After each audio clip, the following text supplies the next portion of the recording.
2017 সাল থেকে সাংবাদিকতা পেশায় আছি। এরই মধ্য দিয়ে আমি 3টি হাউজে কাজ করার সুযোগ পেয়েছি। সর্বশেষ 2022 সালের সেপ্টেম্বরের 6 তারিখ বৈশাখী টিভিতে নিউজ রুম এডিটর হিসেবে যোগদান করি। তো যোগদান করার পর কিছুদিন ভালোই ছিল, কিন্তু পরবর্তীতে কিছু অপ্রত্যাশিত ঘটনার সম্মুখীন হয়েছি। সেই ঘটনাগুলোই আপনাদের সাথে শেয়ার করব। তো আমি যোগদানের 1 মাস পর্যন্ত সবাই আমার সাথে ভালোই ছিল, অফিসের পরিবেশও খুব ভালো ছিল, আমিও খুব হ্যাপি ছিলাম। কিন্তু 1 মাস পরে সিএনই সাইফুল ইসলাম এবং head of news Ashok Chowdhury আমাকে কুপ্রস্তাব দেয়। তাদের প্রস্তাবটা ছিল এমন যে আমি লং ড্রাইভে যেতে হবে, আমি লং ড্রাইভে যাব, তাদেরকে খুশি করব, তারপরে আমাকে পার্মানেন্ট করবে, আমাকে আমার বিভিন্ন সুযোগ সুবিধা দেবে, আমার প্রমোশন হবে, ইত্যাদি ইত্যাদি। কিন্তু যদি আমি তাদেরকে ইগনোর করি, আমি যদি তাদের প্রস্তাবে রাজি না হই, তাহলে আমাকে চাকরিচ্যুত করা হবে। তো আমি তাদেরকে বলি, এই ঘটনাগুলো তো নতুন না, মিডিয়াতে মানে এগুলো অহরহই হয়। তো আমাকে তো আপনারা যখন আমি যোগদান করি তখন আমাকে এই বিষয়টা বলা উচিত ছিল। তো আমি মধ্যবিত্ত শ্রেণী, আমি চাইলেই চাকরি ছেড়ে দিতে পারবো না, আমাকে তো চাকরিটা করতে হবে। তবে আমি ভালো কোথাও পেলে আমি ছেড়ে দিব, আমি তবে এই সমস্ত খারাপ কাজ আমি করব না। এই কথা তাদেরকে বলার পরে শুরু হয় আমার উপরে অমানসিক নির্যাতন, অকথ্য ভাষায় গালিগালাজ, সহকর্মীদের দিয়ে অপমান, কিছু বাকি নেই আর। এরপরে এরকম করতে করতে আমাকে 1 বছর পর 2023 সালের নভেম্বরের 27 তারিখ বিকেলে আমাকে বললো রিজাইন দিতেই হবে। যদি আমি রিজাইন না দিই তাহলে আমাকে তারা ঘাট ধাক্কা দিয়ে বের করে দিবে, কথা ছিল তাদের এমন। পরে আমি এইচআরের সাথেও কথা বলি, সিএমের সাথেও কথা বলি, অশোক চৌধুরীর সাথেও কথা বলি, কিন্তু কেউ আমাকে আমার চাকরি ছাড়ার কারণটা ক্লিয়ার করেনি যে আমি কী কারণে চাকরি ছাড়বো। যাই হোক, 1 বছরে অনেক গল্প আছে, তা কোনো এক সময় যদি শেয়ার করার সুযোগ পাই শেয়ার করব। বৈশাখী টিভিতে কী কী চলে কিছু সংক্ষিপ্ত বর্ণনা আপনাদেরকে দিব। এর আগে বলি, আমি চাকরি ছেড়ে দেওয়ার পরে আমি অশোক চৌধুরীকে একটা মেসেজ দিয়েছিলাম যে যদি আমাকে আমার চাকরি ছাড়ার কারণ না বলে তাহলে আমি তাদের যত তথ্য আছে সব ফাঁস করে দিব, এই কথা বলে দিই। কিন্তু তারপরেও তারা কিন্তু আমার ডাকে সাড়া দেয় নাই, আমাকে কিন্তু আমার মানে অধিকার থেকে তারা বঞ্চিত করে। আমি চলে আসি, চাকরি ছেড়ে দিই। পরে তাদের বিরুদ্ধে আমি করাপশন ইন মিডিয়া জাওয়াত নিছরকে বলি, তারা একটা নিউজ করে দেয়। এই নিউজ করার পরে অশোক চৌধুরী আমার পেছনে লাগে, আমাকে মেরে ফেলার ষড়যন্ত্র করে। আমাকে বনানী থানার পুলিশ দিয়ে, আর আমার বাড়ি নোয়াখালী সোনাইমুড়ি থানা, এই সোনাইমুড়ি থানার পুলিশ দিয়ে আমাকে যত হয়রানি করার, আমার পরিবারকে যত অপমান করছে, সে পুলিশকে টাকা খাওয়াইয়া সন্ত্রাস দিয়ে আমার ছোটো বোনকে উঠায় আনার চেষ্টা করছে, প্রথম আলোকে দিয়ে আমার বিরুদ্ধে নিউজ করতে চাইছে। যাই হোক, এটা গেল এমনকি আমার নামে 2টা মামলাও দিছে। একটা মামলা সাইবার মামলা, আর একটা মামলা সার্টিফিকেট জালিয়াতি মামলা। আমার সাহস আছে, আমি একটা সাইবার মামলায় আমি জামিন নিয়েছি, আর একটা মামলায় আমি সমস্যা নেই, ওরা যখন ডকুমেন্ট সাবমিট করবে আমার নামে, যখন ওয়ারেন্ট হবে, আমি ওয়ারেন্ট হওয়ার আগে কিন্তু আমি জামিন নিয়ে নেব। আচ্ছা, গেল এটা। তো বিষয়টা আমার এনআইডি আছে, আমার সার্টিফিকেট আছে। যদি আসলেই আমার প্রিভিয়াস থাকে, আমি যদি আসলেই ভোকাস সাংবাদিক হয়ে থাকি, আমাকেও আইনের আওতায় আনা হবে, কেউই আইনের ঊর্ধ্বে না। তো আমি অশোক চৌধুরীর কিছু গোপন তথ্য আপনাদের সাথে শেয়ার করতে চাই। অশোক চৌধুরী মুসলিম বিদ্বেষী। অফিসে কেউ নামাজ পড়তে পারে না, কেউ যদি নামাজ পড়ে, সে এই নামাজ পড়ার কারণে তাকে 14 ঘন্টা 16 ঘন্টাও ডিউটি করতে হয়েছে। এমনকি যারা দাঁড়িয়ে রাখে তাদেরকে কিন্তু সে পছন্দই করে না, সবাইকে সে চাকরিচ্যুত করে।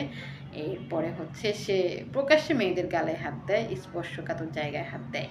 এরপরে অশোক চৌধুরী কিন্তু প্রকাশ্যে ড্রিঙ্কস করে অফিসে। এমনকি এই যে বৈষম্য বিরোধী ছাত্র আন্দোলন, এর নেপথ্যে কিন্তু অশোক চৌধুরীর হাত আছে। হাসিনার যত এমপি মন্ত্রী নেতা কর্মীরা জড়িত আছে এই আন্দোলনে। এর মানে অন্যতম অশোক চৌধুরী। কিন্তু অশোক চৌধুরী কাজ এমনভাবে করবে যে তাকে কেউ ধরতে পারবে না। অশোক চৌধুরী প্রকাশ্যে ডিক্লেয়ার দিছে যে তাকে বাংলাদেশে কেউই তাকে কিছুই করতে পারবে না। সে কিন্তু চট্টগ্রামে হিন্দুদেরকে উস্কাচ্ছে বিভিন্নভাবে, মানে একটা মানে গণ্ডগোল করার জন্য, এখনও করে উঠতে পারে নাই। তো আপনারা আসলে খোঁজ নিলে জানতে পারবেন। আপনারা বলবেন যে আসলে আমার কথার প্রমাণ কি, আপনারা আসেন আমার সাথে বসেন, আমাকে জিজ্ঞাসা করেন আসলে আমার কথার প্রমাণ কি। তবে আমি এটুকু আপনাদেরকে বলতে পারি, বৈশাখীতে কিন্তু এই চাকরিচ্যুত ঘটনা কিন্তু মানে নতুন ঘটনা না। আমার আগে বৈশাখী টিভিতে অসংখ্য রিপোর্টার, অসংখ্য ডেস্কে কাজ করা ছেলে মেয়ে, এমনকি ক্যামেরা পার্সন, তারপরে মেকআপ আর্টিস্ট, অনেকেই চাকরি ছাড়তে বাধ্য হয়েছে। মেকআপ আর্টিস্ট একটা মেয়ে, সে গর্ভবতী ছিল, সে ছুটি চাইছিল, ছুটি দেয় নাই, ওই মেয়েটার পরে বাচ্চা নষ্ট হয়েছে। সেই মেয়েটা মামলাও করছিল সাইফুল ইসলাম আর অশোক চৌধুরীর বিরুদ্ধে। অনেক বৈশাখী টিভির কাহিনী আসলে এখন আর মানে আমার থেকে শুনে কেউ অবাক হবেন এমনটা কিন্তু না। আপনার হচ্ছে সবাই আসলে জানে অশোক চৌধুরী কিন্তু রয়ের এজেন্ট। অশোক চৌধুরী একজন ক্যামেরা পার্সন ছিল, ক্যামেরা পার্সন থেকে তিনি হেড অফ নিউজ হয়েছে।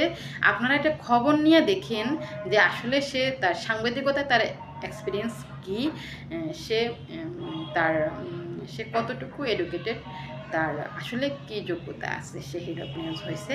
সে বৈশাখী টিভিতে অবৈধভাবে ক্ষমতা দখল করে আছে।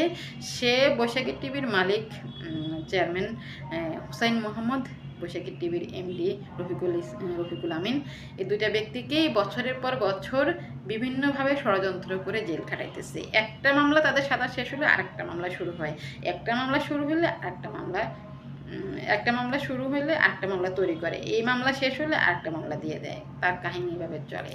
আর তাকে সাহায্য করছে বনানী থানা। বনানী থানা পুরোটাই নিয়ন্ত্রণ করতো আওয়ামী লীগের শাসনামলে অশোক চৌধুরী। এখনও সরকার পতনের পর বিএনপির সাথে হাত মিলাইয়া সে জমজমাটভাবে তার ব্যবসা শুরু করছে। আর তাকে এখন সাহায্য করতেছে বৈশাখী টিভির বিএনপি বিট নিয়ে কাজ করে মোর্শেদ, তাকে এখন ভালোই সহযোগিতা করতেছে বিএনপি। যাই হোক, তবে আমি বিচার চাই কেন আমাকে চাকরিচ্যুত করা হয়েছে, কেন আমার ফ্যামিলিকে এত নির্যাতন করা হয়েছে। আমার আত্মীয় স্বজনের কাছে যাই বলা হয়েছে যে আমি বৈশাখী টিভি থেকে টাকা পয়সা লুটপাট করে নিছি, তারপরে আমি খারাপ কাজ করি দেখে আমাকে বের করে দিছে। আসলে আমি চাই আমার প্রিভিয়াস কী আছে, আর আমি এটাও চাই অশোক চৌধুরীর প্রিভিয়াস কী আছে। তবে আমি এতটুকু বলতে পারি আমার কোনো প্রিভিয়াস নেই। তবে অশোক চৌধুরীর পতন না দেখে আমি রাস্তা ছাড়বো না। আমি তখনও রাস্তায় ছিলাম, আমি এখনও রাস্তায় আছি। এমন না যে আমি এখন সরকার পতন হয়েছে দেখে আমি কথা বলতেছি। আপনারা যারা সাংবাদিকতা পেশা আছেন অনেকেই জানেন, আমি 2023 সালে যখন নভেম্বরে চাকরি ছাড়ছি তখন কিন্তু আমি একটা নিউজ করছিলাম। আমার একটা ভয়েস কিন্তু কয়েক মিলিয়ন ভিউ হয়েছে, কয়েক মিলিয়ন মানুষ আমার ভয়েস দেখছে। আমি অন্যায়ের প্রতিবাদ করছি। আমার কথা হচ্ছে আমি চাকরি ছাড়বো, কিন্তু কেন আমি চাকরি ছাড়বো? এমনকি বাংলাদেশে যদি কোনো ছেলে মেয়ে চাকরিচ্যুত হয়, সে যদি মুখ খুলে সে অন্য হাউসে আর জব করতে পারবে না, বিষয়টা হচ্ছে এমন। তো যাই হোক, আমি যে আসলে এই খারাপ একটা সিচুয়েশনের মধ্য দিয়ে যাচ্ছি, আমি আপনাদের সবাই সহযোগিতা চাই। আমি চাই এই যে একটা সময় এখন যাচ্ছে, দেশের যে একটা পরিস্থিতি এখন হয়েছে, সবাই মোটামুটি এখন আইনের আওতায় আসতেছে, তাহলে অশোক চৌধুরী কেন আসবে না? আপনারা সবাই বলেন। আমি যদি অপরাধী হই তাহলে আমাকেও আইনের আওতায় আনা হবে, তাই না? তো আমার তো সাহস আছে, আমি তো রাস্তা ছাড়তেছি না, আমার কোনো প্রিভিয়াস নেই। কিন্তু আমার কথা হচ্ছে অশোক চৌধুরী কিভাবে এত অন্যায় করে, তার এত টাকার উৎস কি? সে মেয়েদেরকে ব্ল্যাকমেল করে, মেয়েদেরকে ব্যবহার করে এগুলো ভিডিও করে এগুলো দিয়ে বিভিন্ন শিল্পপতি এমডি মন্ত্রীর কাছে পাঠায়। তার মূল ধান্দা হচ্ছে এই ব্যবসা, নারী ব্যবসা। এরপরে তার আরও কিছু ব্যবসা আছে। তো যদি আরও কখনো আপনাদের সাথে কথা বলার সুযোগ পাই তখন আরও বিস্তারিত বলবো। তবে আপনারা খোঁজ নিলে জানতে পারবেন, আমার মতো অসংখ্য ছেলে মেয়ে এই বৈশাখী থেকে চোখের পানি ফেলে চলে গেছে। অনেকেরই অনেক অভিযোগ আছে। তো হয়তো বা আপনারা এগুলো জানতে পারবেন। আজ না হোক কাল বৈশাখী টিভির মালিক বের হয়ে আসবে। মালিক আসলে অবশ্যই সবাই সবার অভিযোগের পাহাড় নিয়ে হাজির হবে। এত মামলা অশোক চৌধুরীর বিরুদ্ধে হবে, আমি তো মামলা করবই। আমার মতো যত নির্যাতিতা আছে সবাই মামলা করবে, সাক্ষী দিবে। আমার সাথে সবার যোগাযোগ হয়েছে, প্রমাণ সংগ্রহ করেছি, তারপরে হচ্ছে আরও করতেছি। আমি রেডি আছি। তো আপনারা সবাই পাশে থাকবেন। সবাইকে অসংখ্য ধন্যবাদ আমার বক্তব্যগুলো শোনার জন্য। তবে অন্যায় যে করে আর অন্যায় যে সহে, দুজনেই সমান অপরাধী। আর কত বলেন আমরা নির্যাতিত হব? আমরা আর নির্যাতিত হতে চাই না। আমরা অন্যায়ের প্রতিবাদ করতে চাই। আর কোনো ছেলে মেয়েকে যেন বিনা কারণে চাকরি ছাড়তে না হয়। তার বিধবা মা, তার ভাই বোনদেরকে যেন অকালে কষ্ট করে দুনিয়া থেকে না যেতে হয়। আমার ফ্যামিলি অনেক কষ্টে আছে। সবাইকে ধন্যবাদ।